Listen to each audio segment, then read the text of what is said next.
Andrew Kelly here, Go Pro Wrestling, and I'm standing with the talented Drew Powell, folks of Gotham. Drew, thank you for joining us. We really do appreciate it. It's a pleasure, man.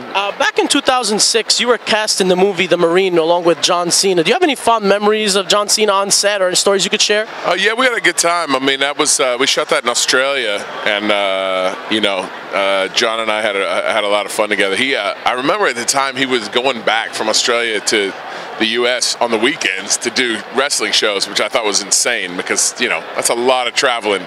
But he was always committed to the wrestling. I was very impressed by that, even once the movie started happening. So I've seen him a few times since then. It's always good to catch up.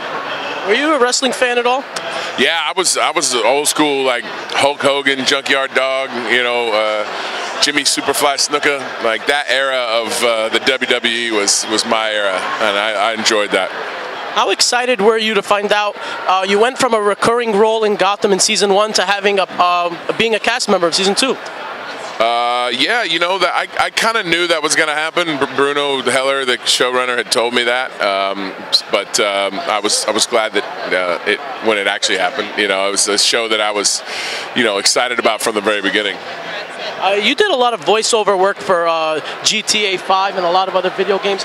Is there a way you could tell us, like, what's it like working on a video game? Is it harder to project emotion using your voice to tell the story?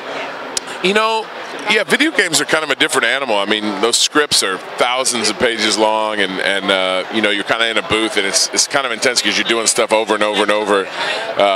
So it's a lot different than any other kind of medium. But it's also cool because you can create anything. And I did a whole lot of different voices on that, also on Hitman Absolution, which was like really, really fun. So the problem is I don't have time to play them, so I never actually hear my voice. So I had to get my buddies to send me videos whenever they get to that level. Your first television role was actually a cadet. You were Cadet Drew on Malcolm in the Middle. Do you have any fond memories of Bryan Cranston? Was he a mentor of yours? Yeah, we didn't have a ton of opportunity to work together, but the times that we did, I really appreciated his counsel, and we connected years later, actually at a mutual friend's wedding, and that was right in the heart of his Breaking Bad era, and so it was really great to chat with him. I'm a big fan of his work.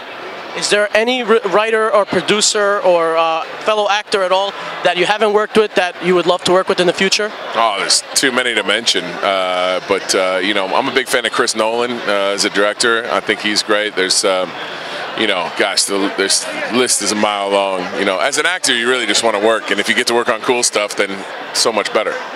Drew, thank you so much for joining us. And listen, if the acting thing doesn't work out, we could start our own podcast together called Two Drews in a Pod. Hey, there you go. I love it. Excellent. Good stuff, man. Thank you so much. Cheers, buddy. Thank you.